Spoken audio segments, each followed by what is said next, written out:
second up the long river valley, runs from Regior to Chaves, with a major centre en route to Villarreal, the terminus for a number of trains, because Chaves is a long way north and the area bleak. Early afternoon at Villarreal sees 3 trains, one up from Regior terminating there, and 2 coming from and going to Chaves crossing. Each has a compound 2460 tank, the only motive power used on the branch.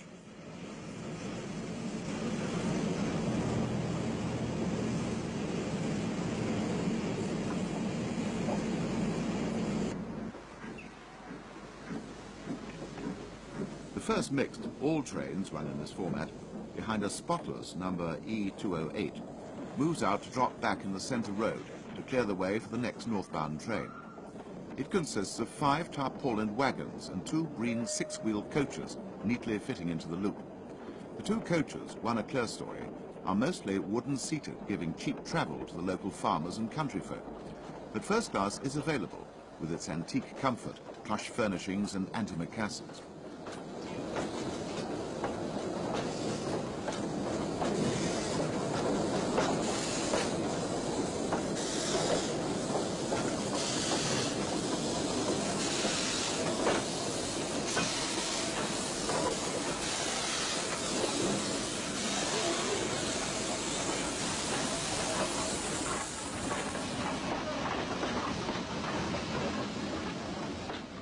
Villarreal now becomes a busy station.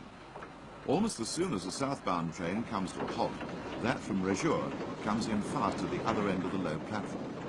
Passengers climb aboard, mail is unloaded from the red post vans, and the 2 trains are away almost simultaneously, one climbing up to Chaves, the other dropping down to the Douro Valley at Regior, which also has the workshops for this section.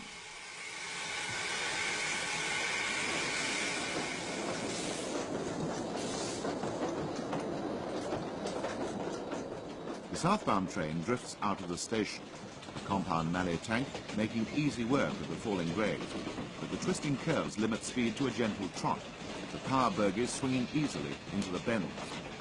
This is very much vineyard and olive country, with terraced hills on either side of the tracks.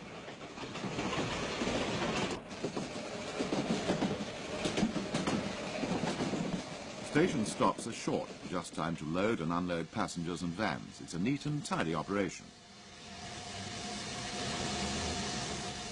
At Regior, life becomes more formal, and the Corgo branch train is relegated to a bay platform.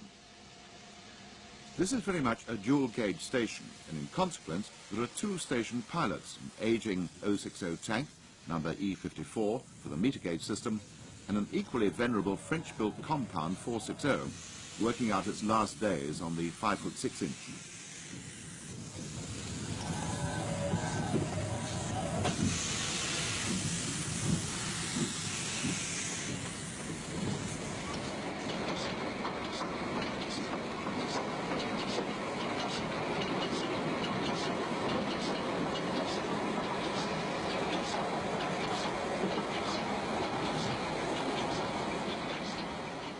The train from Villarreal is pulled out to release the 2460 tank. As this is running down to the disposal area around a dual-gauge turntable, the French compound drops a rake of coaches down into the Porto platform, ready for the broad-gauge connection to the big city. The coaches are sliding door, central entrance, modern suburban stock. Not the acme of comfort, but this is no fast intercity service.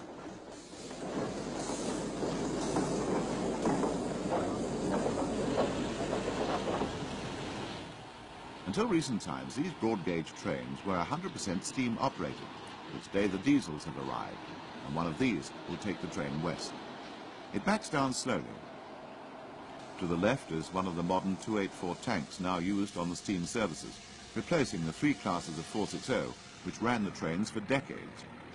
The diesel moves off with a rumble and mutter. The new era on the Douro Valley line has begun. In fact, there's another diesel which has come in on a freight, sitting on an adjacent line, as we take a quick look at the modern and massive 284 tank. The 2460 tank moves onto the table, and a quick glance to the right has shown one of the old 460s still alive and working the odd train. All these roads off the turntable are multi-gauge and can be used by both meter and 5'6" gauge engines, willy-nilly. The Corgo line tank takes on coal, a laborious hand-carrying job that labour in Portugal is cheap at present.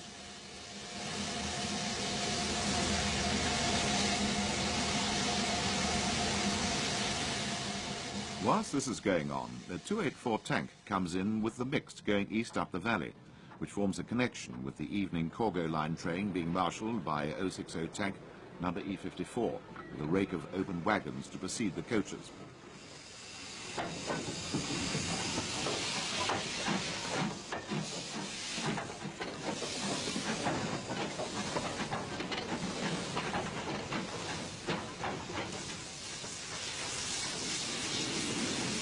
the same time, the French 460 drops extra coaches down to form the broad gauge train. The next period of activity is about to begin, for the Mallet tank is now backing into the narrow gauge bay platform, black smoke drifting lazily from her copper-capped chimney.